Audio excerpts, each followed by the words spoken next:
Наполеон Хилл бир жылда кантип байыса болот? Урматтуу угарманым, лайк басып каналга катталууну унутпаңыздар. Ийгиликке жетүүнүн 46-кадамы. Акылдуу тарбиячынын тажрыйбасын колдонуңуз. Ар бир адамдын ичинде көрүнбөгөн жана сезилбеген күч катылган. Ал күчтүн эч кандай чеги жок жана чече албаган абалдардан өтүп, ар кандай тоскоолдуктарды жеңет. Андай күч колунда эч нерсеси жок адамда да, аябагандай бай болуп турган адамда да жашайт. Анын ар бири эле колдоно алат, эгерде аң сезими менен башкара алган адам болсо. Ар ким өзү чечет, аны колдонобу же жокпу. Ошол сыйкырдуу күчтүн сырын пайдаланганды билбей көп адамдар абалдын кулу болуп утулуп, максатына жетпей калышат. Бардыгы билгендей, Американын жашоо шартына өз салымын кошкон белгилүү адамдардын бардыгы так ушул гана күч аркылуу өздөрүнүн ийгиликтерине жетишкен. Франк Гонсалес кантип ар бир адамдын мындай сезимин кантип ойготууну билген. Ал дагы жаш молдо болуп жүргөн кезде эле кыялында жаңы мечит курдурганды каалаган. Ал үчүн көп да эмес, бирок аз да эмес акча керек болчу. Ал тез арада андай сумманы тапканга киришкен. Анын эң эле негизги чоң түрткүсү болуп каалаган максатын так билчү. Андан кийин ал өзүнүн чыгармасын жазган. Аны $1 миллион менен эмне кылат элем деп атаган. Андан соң Чикагонун бир гезитине жарыя кылып жарнама берген. Бул чыгарманы келерки жумада окуй аласыз деп. Ал чыгармасы чыккандан кийин бир күнү ал жаш молдого бир бейтааныш адам басып келип, "Мага сиздин чыгармаңыз аябай жакты" деп аны мактады. Бир аз сүйлөшүп тургандан кийин ал адам кайрадан ага "Сиз менин офисиме келе аласызбы? А мен сизге керектелген миллион акчаны берейин" деп сунуш кылат. Ал адам Филипп Армур экен, компания башчысы. Кыскасы, муну менен айтайын дегеним, эгерде чын жүрөктөн ишенип жана кааласаңыз, бардыгына сөзсүз жете аласыз. Чын жүрөктөн ишенүү ар кандай жактан активдүү болуп турат. Ал эч качан эч кандай кырдаалдардан, тоскоолдуктардан коркпойт. Ишенүүнү машинага да салыштырса болот. Машинага май куюп, от алдырмайынчайын эч ордунан жылбайт. Сиздин каалооңузду аткарбайт. Ишенүү да так ушундай. Эгерде сиз ага эрк берип, ар дайым колдоп, ага ишенсеңиз, ал да бир күнү болбосо экинчи күнү сизге аябагандай жардамы тиет. Жашоонун ар кандай учуру болот. Андай кырдаалдар бизди ишенүүнү же коркууну тандоого түртөт. Жаратуучу биздин аң сезимибизди өзүбүз башкара алгандай жараткан. Ошол себептен жашообуз бир гана өзүбүздүн тандообузга жараша болот. Эч убакта өзүңүздүн ички күчүңүздү ачыш үчүн убакытыңызды аябаңыз. Аны тапкан соң сиздин жан дүйнөңүз ордун таап, деги эле жашооңуздун тажрыйбаларын туура колдонгонду үйрөнөсүңөр. Ийгиликке жетүүнүн 47-кадамы. Тагдырыңызга ар дайым ыраазычылыгыңызды билдирип туруңуз. Көпчүлүк ийгиликтүү адамдар максатыма өзүмдүн күчүм менен жеткенмин деп айтышат. Бирок ийгиликтин чокусуна адам эч качан жалгыздыкта жете албайт. Качан гана сиз максатыңызды аныктап, ага биринчи кадамыңызды жасап баштаганда күтүлбөгөн жерден ар тараптан жардамдар өздөрү эле сизге келе баштайт. Сиз дайыма жаратканга жана жардам берген адамга ыраазычылыгыңызды айтканды унутпаңыз. Ыраазычылык бул эң сонун сезим. Бул сезим адамды өзүнө тартуу мүнөзүн, жаңы мүмкүнчүлүктөрдүн, ийгиликтердин ачкыч катары болуп берет. Ыраазычылык сезими жакшы мүнөз болгондуктан аны мээбиздеги кампага да киргизсе болот. Ыраазычылык менен кичипейилдик мааниси боюнча бири-бирине өтө жакын болушат. Өзүңүздүн аң сезимиңизде ыраазычылык сезимин өрчүтсөңүз, сиз абдан сылык, кичипейил адам катарына киресиз. Сиздин бир да күнүңүз ыраазычылыксыз өтпөсүн. Мындай 3 сүйлөм сиздин адатыңыз болушу керек. Рахмат, мен сизге ыраазымын, мен сизге кубанычтамын, көңүлдүү болуңуз. Ар дайым ыраазычылыгыңызды билдириш үчүн жаңы сөздөрдү колдонуңуз. Сөзсүз эле белек алып ыраазы болуу эмес, сөзгө, көңүл бурганада рахмат деп жүрүш керек. Ыраазычылыкты өзүңүзгө иштетиңиз. Мисалга, сиз өзүңүздүн башчыңызга ыраазычылык кат жазууну ойлондуңуз беле? Ал катта мага берген жумушуңарга мен абдан ыраазымын деп. Сиздин мындай катыңыз мүмкүн бирде болбосо бирде башчыңыздын көңүлүн сизге бурат. Же жада калса жумушуңуздан көтөрүлүшүңүзгө да кандайдыр таасирин тийгизиши мүмкүн. Өзүңүздүн жакындарыңызга, күнүгө иштешип жүргөн адамдарыңызга же деги эле көңүлүңүздү бурбай жүргөн адамдарга да ыраазычылыгыңызды билдиргиле. Ыраазычылыгыңызды ичиңизден эмес, сыртыңыздан айтуунун аябагандай чоң мааниси бар. Бир тууган же ата-энеңизге да айтыш керек. Анткени алар ар дайым сиз үчүн сарсана болуп, сизди да ойлошот. Аларга ыраазычылыгыңызды айткан соң иштери жылып, маанайлары ачылып, кубанып калышат. Соода кылууда сатып алуучуларга да рахматыңызды айтыңыз. Анткени алар кайрадан сизге келиши да мүмкүн. Ыраазычылык билдирүүдө сиздин эч нерсеңиз кетпейт. Бирок анын пайдасы кийин келечекте сизге келиши ыктымал. Ийгиликке жетүүнүн 48-кадамы. Жан дүйнөңүздү тынчтандырыңыз. Биздин жан дүйнөбүз бирде сарсанага батып, бирде сакайып жана кубанып турат. Жан дүйнөбүз ашказаныбызга да окшош. Эгерде туура эмес тамактанып, камын көрбөсөк, ашказан да ооруп баштайт. Ал эми керектүү витаминдерди жеп, ден соолукка туура кам көрө баштасак, анда ошондо эртерээк сакайып путка турабыз. Качан гана биз жан дүйнөбүздүн тең салмагын билген соң, көңүл ийгиликте жашап баштайбыз. Жан дүйнөңүздүн тең салмагына жеткенде, сиздин мээңиз өз алдынча эле автоматтуу түрдө кереги жок маалыматтарды кабыл албай байланышты үзүп коет.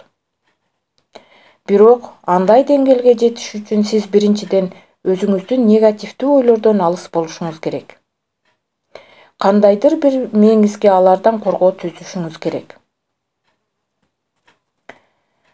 Норвегиялык Кнут Гамсун кандай гана ишке киришпесин, ал иштери ар дайым ишке ашпай ийгиликсиз бүтчү.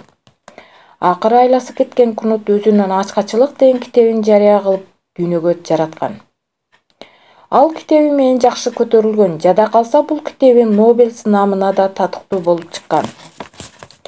Андан соң бүт дүйнөгө атагы чыккан Кнутту үйүнүн босогосуна чейин келип мага иште деген сунуштар түшкөн. Бирок ал китебинен түшкөн кирешеги эле өзүнүн жашоосунун аягына чейин камсыз кыла алган. Эсиңизде болсун, жашооңузда үйдөбү же төмөнбү, кыскасы кандай гана тажрыйба болбосун, анын чоң деле мааниси жок. Эң негизгиси, сиз андан кандай пайда ала алдыңыз? Бир гана өзүңүзгө пайда эмес, айлана чөйрөңүзгө, тегерегиңизге да пайда тийгизсеңиз абдан сонун болот. Чарльз Диккенс эң биринчи сүйүүсүнүн көңүлү калууга учураган. Ал өзүндө болгон сезимин, көңүлүн, эң негизгиси жетпей калган сүйүүсүн өзүнүн Дэвид романында толугу менен чагылдырган. Анын аркасынан даңкка жана байлыкка да жете алган. Негизги эле адам жашоосунда өзүнүн жолун тапканга чейин аябагандай көп оорчулуктардан, көңүл калуудан, тоскоолдуктардан өтүш керек. Гарри Трумен өзүнүн бизнеси толугу менен талкалангандан кийин кыйынчылыктарга баш ийбей күндөрдүн биринде Кошмо Штаттардын президенти да боло алган. Ал аны мындай болоорун кайдан билиптир? Эгерде сиз аракетчил адам болсоңуз, бирде болбосо бирде күтүлбөгөн жерден ийгиликке жолугушуңуз да мүмкүн. Бир чоң ийгиликке жетүүдө көп нерселерден кол жуйбуз. Эч зыян тартпай жеткен ийгиликти элестетүүгө болбойт. Качан гана биз тоскоолдуктар жана жоготуулар түбөлүккө созулбаганын түшүнүп билгенде гана бактылуу күндөргө ээ болобуз. Ийгиликке жетүүнүн 49-кадамы. Өзүңүзгө жана жашооңузга ыраазы болуңуз. Өзүңүздү эң бай жана ийгиликке жеткен адам деп элестетиңиз.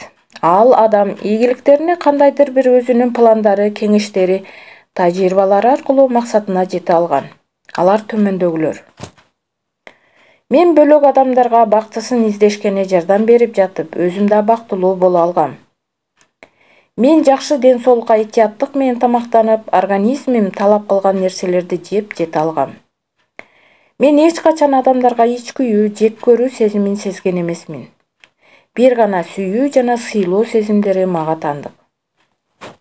Мен жараткандан байлыкты сурабайм, акылмандуулукту сурайм. Ал менен көптөгөн ийгиликке жетсе болот. Экинчиден, бар нерсеме ыраазы болуп жашайм. Мен эч качан эч кимди мактаган эмесмин жана жамандаган да эмесмин. Мен эч качан өзүмдүн жардамым үчүн эч нерсе сураган эмесмин. Мен жакшы аң сезимге ээмин. Ошол себептен ал мени жакшы жолдорго салат. Мен өзүмдү бай адам деп эсептейм. Кеп материалдык байлыкта эмес, ал эми менин бул жашоомдогу тажрыйбамда. Ийгиликке жетүүнүн 50-чи кадамы. Аябагандай көп да эмес, аябагандай аз да эмес. Жан дүйнөңүзгө тынчтык кааласаңыз, канчалык өлчөмдө эмне керегин билишиңиз керек. Өзүңүздү бактылуу сезиш үчүн сиз жашоодон эмне керек жана канча керек экенин үйрөнсөңүз, нак ошону ала аласыз. Андан көп да аз да болбойт. Жан дүйнөңүздүн ачкычын жана тынчтыгын акчага сатып ала албайсыз. Ал эми акча менен коркунуч, тынчсыздануу бирге жүрүшү да мүмкүн. Булар адам үчүн жакшы да, же болбосо жаман да болушу ыктымал. Ал сиздин максатыңызга жараша болот.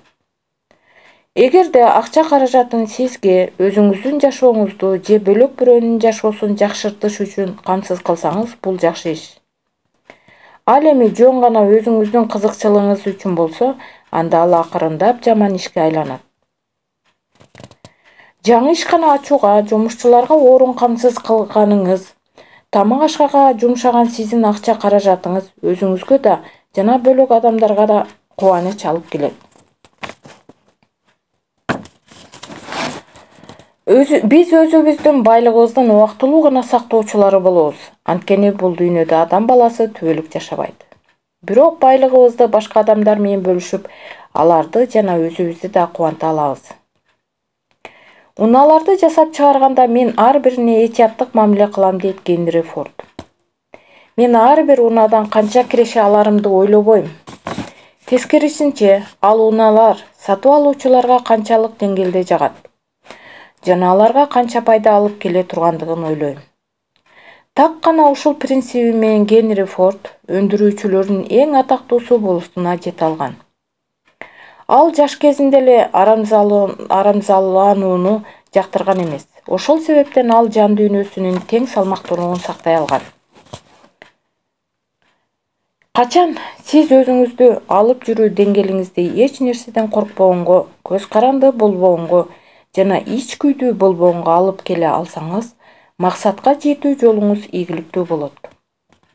Ошондо гана сиздин жан дүйнөңүзгө тынчтык киргенин байкайсыз. Ошондуктан тилегибизди жакшы жагына тилегенди, сезимдерди башкара билгенди үйрөнүү парз. Бул менин сөзүм. Ийгиликке жетүүнүн 51-чи кадамы. Сизге бул жагабы? Сиз өзүңүздү ынандырыш үчүн ийгиликке алып келүүчү принциптерди аткарасызбы? Анда сиз жакшы анализ жүргүзүүнү билүүңүз керек. Мисалы, бир ситуацияда өзүңүздүн терс жактарыңызды аныкташ үчүн кандайдыр бир тиркеме керек болот. Ал тиркемени Мэри Смит деп коелу. Бул аябай ийгиликтүү адам деп элестетиңиз. Мэри Смит белгилүү бир мөөнөткө максат коюп план түзөт. Бул Мэринин биринчи кадамы. Ар дайым Мэри кыйынчылыктарга туш болгондо көңүлүн чөктүрбөй, андан чыгуунун жолун издейт. Анын ар бир күнү күч-кубат, энергия менен толгон. Башкалар менен ушакташканы убактысы жок эле. Ал шериктешүүгө, эл менен биргеликте иштешүүгө активдүү аракет кылат. Себеби идеяларды алмашуу коюлган максатка жакындатат. Элдер күткөн нерседен Мэри ашыкча жасоого аракет кылат. Мэри бир гана максатка жетиш үчүн акыл менен иштеш керек деген ой менен иш алып барат. Башкарма жана чогуу иштешкендер аны менен сыймыктанышат. Анткени ал маселелерди жоопкерчилик менен чечет. Элдерге сый мамиле, чын дили менен эмгектенүү мээриге тандык. Мээри менен баарлашуу аябай кандай жагымдуу жана ал тамаша көз ирек. Мээри жакшы китеп, пьеса, искусство жакшы эс алуу экенин билет. Анан да ал дайыма ушундай эс алат. Мээри сөзүнө бек турат. Ал башкалардын алдында карыз болууга көнгөн эмес. А сиз мээриге окшойсузбу? Ийгиликке жетүүнүн 52-чи кадамы – ишеним күчү. Ишенүү бул өзүнчө бир аракет. Өзүңүзгө ишенүү, мүмкүнчүлүктөргө ишенүү, Кудайга ишенүү. Сиздин ийгиликке жетүү үчүн алдыга койгон максатыңыз айдан ачык билинип турса, бул принциптерди анализдөө оңой. Ийгиликке жеткенде бул сезимди жоон териң менен гана сезесиң. Муну жашырууга болбойт. Мен ишенүүнү жөн эле айтып жатканым жок, анткени менин далилдерим бар.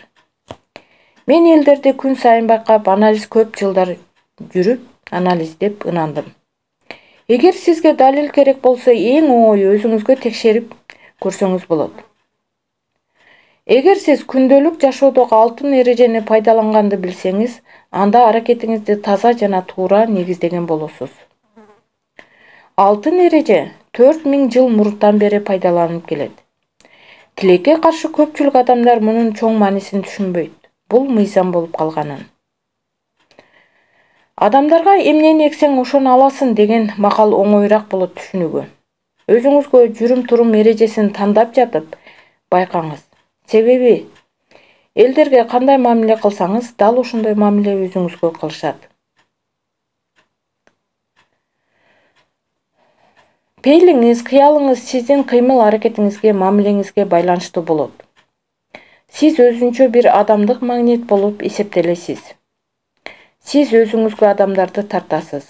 Эгер жакшы адамдар сиздин курчоосун кааласаңыз, анда сиз ушул сапаттар менен камсыз болушуңуз керек. Чечимди өзүңүз чыгарасыз, бир гана өзүңүз.